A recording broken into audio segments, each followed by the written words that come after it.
Robin. Hey, we haven't had these guys on in a while. It's Jamie and Adam from Mythbusters. Hey, guys. Good morning. Good morning to you. Hi, gentlemen. Where are you guys calling from? I'm in the rain on top of Twin Peaks in San Francisco. Nice. Really? Jimmy was just out there doing a little comedy. Oh, yeah, I was just out there. Yeah. It's a great city. You live there? Yeah. That's where they do a lot of their stuff. Oh, okay. Yeah, of course.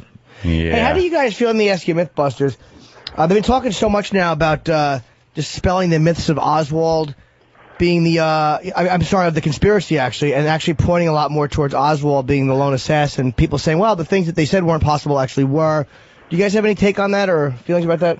You know, one of the very earliest things we did was called Ice Bullet. Was there a second shooter on the grassy knoll that was firing a bullet made of ice that disappeared, which is why they only found one bullet. And I got to tell you, doing that myth brought out the crackpots. The number of crackpot and disturbing emails that Jamie and I have gotten over the years is just huge. Wait. There might be some more material in there, certainly. Wait. The bullet just came out as, like, water. I never heard of the ice bullet theory. Have you, Ant? Yeah. I You haven't did? either. I really haven't. I heard about the theory where the guy was in the Jimmy? The streets, everywhere. No, in the hole. In the car, in the fucking manhole. It's just the most In the nonsensical. Or the fucking sewer. Yeah, the sewer where they lifted up the cover a little bit, Oh, the yeah, lid, and took a shot, shot. and then they were gone. Yeah, that's how it That's happens. one of my favorites, but you guys are celebrating your 100th show, right? 100th Yeah. episode on tonight on Discovery Channel, 9 o'clock. Tonight on Discovery Channel at 9 o'clock, yeah. Very cool. 100 shows. You know, we've had you guys on over Jesus. the years, and we keep trying to think of myths that you guys haven't tackled yet. And I think I finally got one. And I'm All right, go for it. And I'm dead serious too. You hear about like world-class athletes, right? And they don't have sex before like a big game, or mostly you heard about it as far as fights go. And I wonder if you guys could do something to actually see if there is something to do with having sex before a big event. I love that one.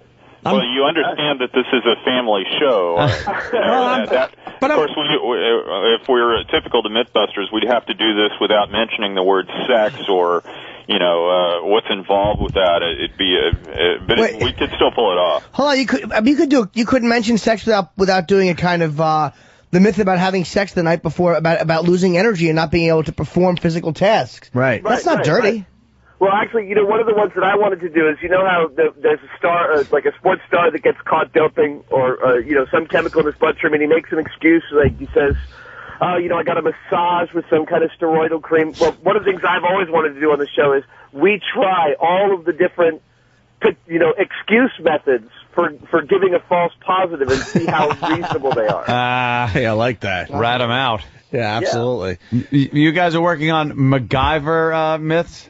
Yeah, that's the one on the plate tonight. We finally start tackling Angus MacGyver and his thing. Yes. Now MacGyver always coming up with wacky gadgets and stuff made out of nothing. Well, that's us.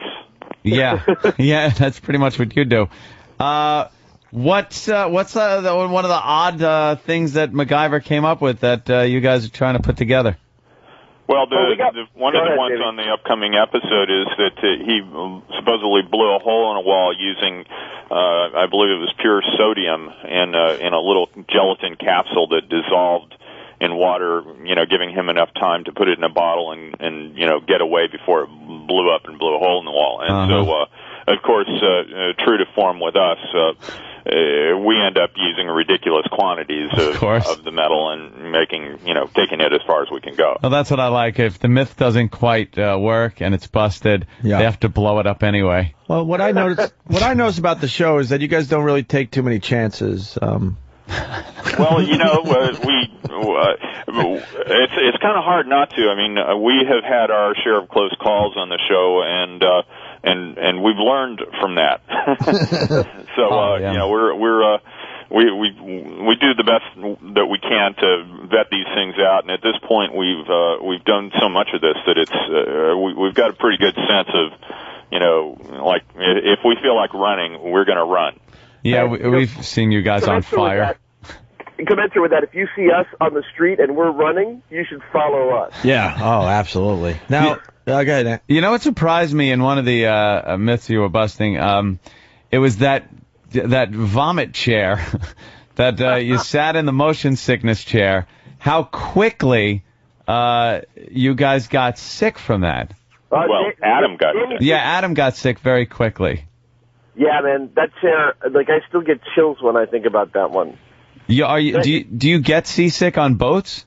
You know, I grew up on the East Coast. I spent a lot of time in Cape Cod on boats, but never in anything like Pacific swells or, you know, real water. And so we didn't find out until we were shooting the first Shark Week episode that, I'm really prone to getting seasick on boats on wavy water, man, and it sucks. Any good video of you for the gag reel of you puking over the side? It's not on a gag reel. It always makes it into the show. We were in South Africa last year. My wife is on the boat, and we're all filming, and my producer says to the cameraman, "Hey, Tim, Adam's spewing." And my wife thinks, "Oh, that's sweet." But then she realizes, no, she just means film him. Yeah, watching out for you. Exactly. That's true love, though, right there, if you think about it. Hey, Mike Mariano from Boston has a good question. I know you guys try to keep it fun and all, but I'm sure you've heard all the 9/11 conspiracies. Have you ever thought of doing a show on some of those conspiracies with the building? We totally have. Sorry, go ahead. No, I was just going to say one of the problems is that that's one where we really like to not just demonstrate concepts. We like to prove it to the people who are the most resistant to believing it. And the problem with that is figuring out the scale to do it in that's big enough and convincing enough to change some minds. Right. You know, and we have actually talked back and forth about that over the years.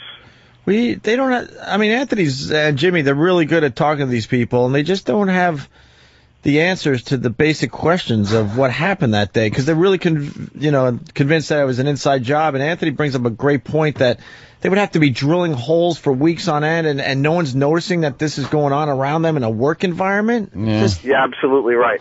Yeah, I don't think people have seen what it takes to actually do a controlled demolition of a building.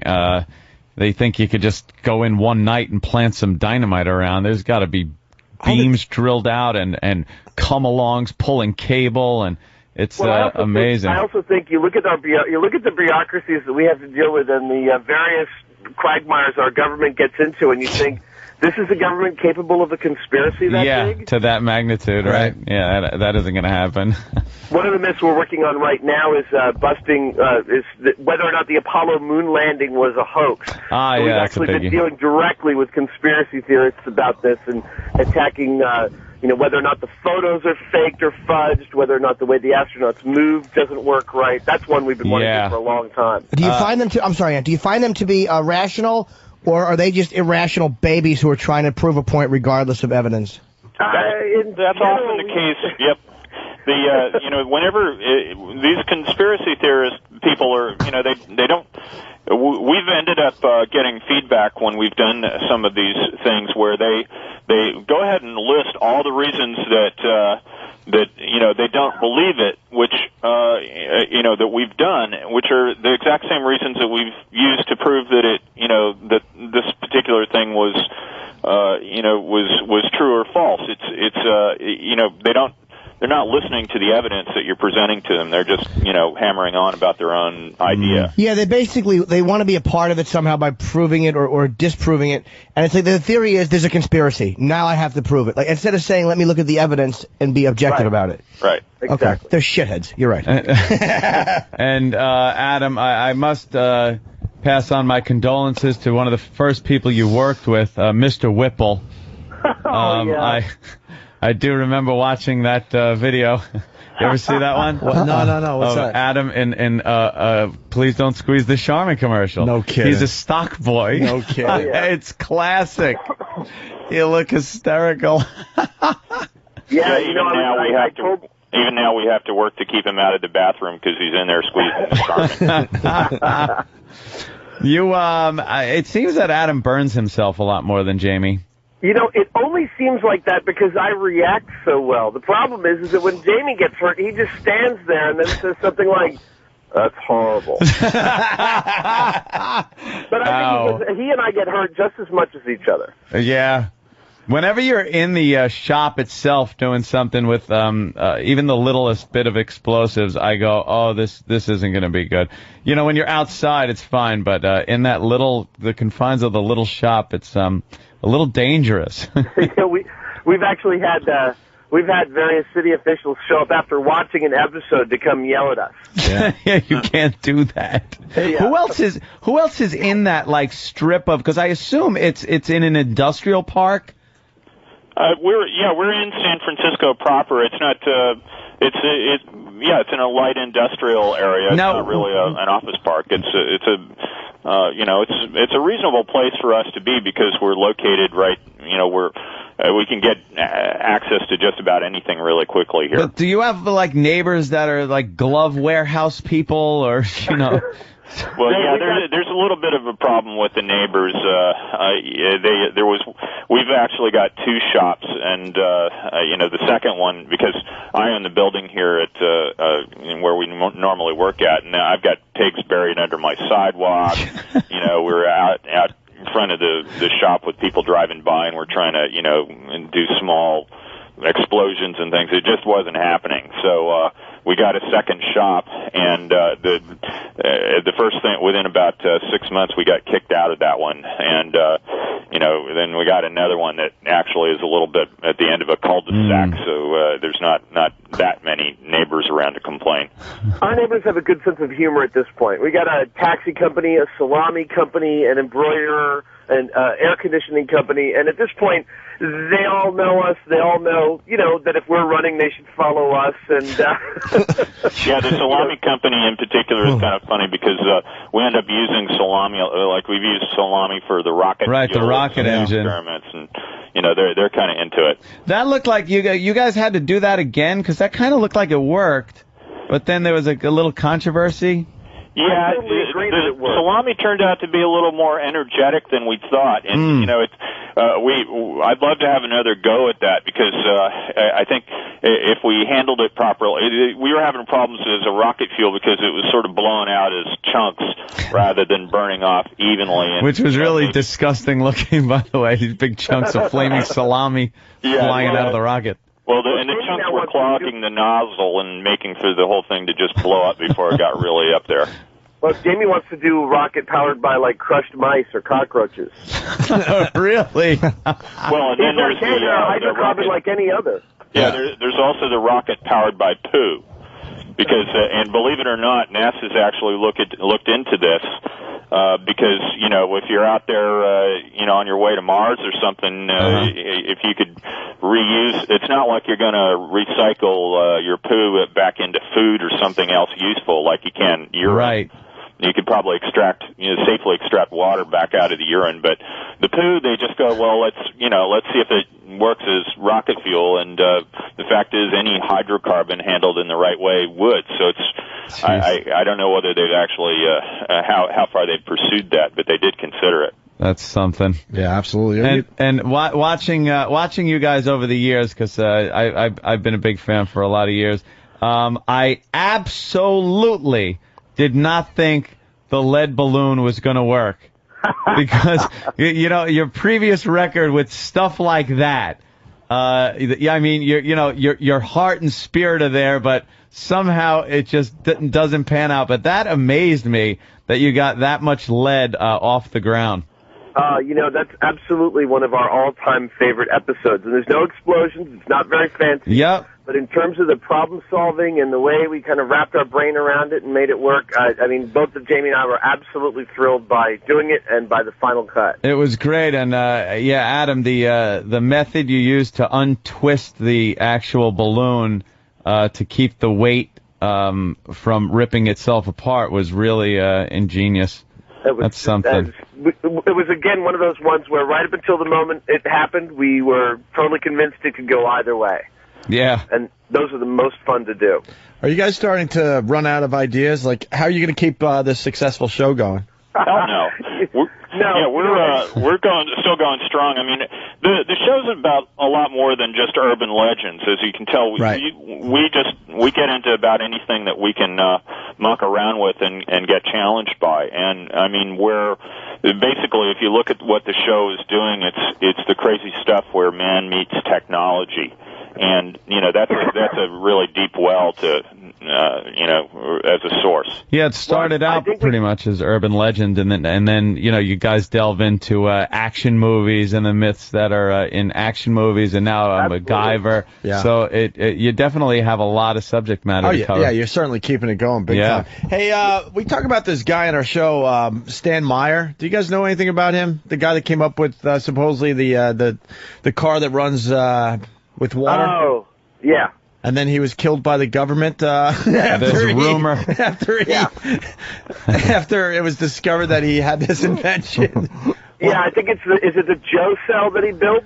I'm not sure. Yeah, I'm pretty sure that was what it was called. Yeah, and it just ran on water. I got one behind my desk. They don't work. Yeah. They don't work. I built one to the exact. We did this as part of a free energy episode. I think about 30 or 40 episodes ago, where we built all these different things from very specific plants, and the plans for the Joe cell are not that complex, and they describe a very specific and precise set of parameters, and we followed every one of them, and it doesn't work at all. Yeah. I like when you get those ideas and the like free energy, and you send, it looks like in the back of an old magazine, and or the internet, and you get something back, and I just look and go, why are they even bothering assembling this thing? Yeah. Yes. Well, and you said an old magazine. I saw just the other day in a brand new issue of Popular Science. There's an ad. They want you to spend $1,000 for a device that's among other things includes something like a Joe cell in there, and it's just that's now. Yeah. So people are still trying to swindle people with that thing. Stay away from the free energy experiments, please. As we say on the show, as long as, and I can finally say it on your show, as long as people believe stupid shit, we still got a job. There you go. Bravo. There you go, man. It's very similar to what we do. I can't see a better line to close with, guys. Thanks, thanks so much. Congrats, and looking forward to the MacGyver episode. Yeah, tonight at 9 on the Discovery Channel, the 100th episode for you guys. Thanks for having us on, guys. Cool. We'll see you guys soon, all right? Later. All right, we'll talk soon. All right, Later, guys. Jamie and Adam, everyone. Yeah, they're good guys. Been friends of the show for a long time. Yeah, I love that show. I get pissed off when I'm going around the channels, and it's one I've seen already, but occasionally you get one, and then... And they're not running out of ideas. That's great. No, and you thought they would because it was just urban legends at first, but they kind of figured out how to keep it going with other. If you get a hit show, they figure out how to fucking keep it going as long as possible. Exactly. But now that we're delving into movies and TV shows and things like that. Yeah. They should go. You know what they should do? I wanted to tell them this. Like all these like crazy. Mythbusters meets Jackass? No, I did want to tell them about that. I think that's called Smash Lab. We forgot to ask them about Smash Lab. But, no, like, I wasn't even joking, like, the sex before a big sporting event. And I'm sure there's some other edgy, like, this is a family type show, but maybe they could do an offshoot, either do a DVD or throw it on Showtime or HBO. Could you see? Doing some of these other ones. But Adam, I could see. Could you see Jamie like, well, this person is going to fuck. Yeah. And we are going to then measure how much energy he lost after the act. It just doesn't seem like that type. He's really Mr. Science.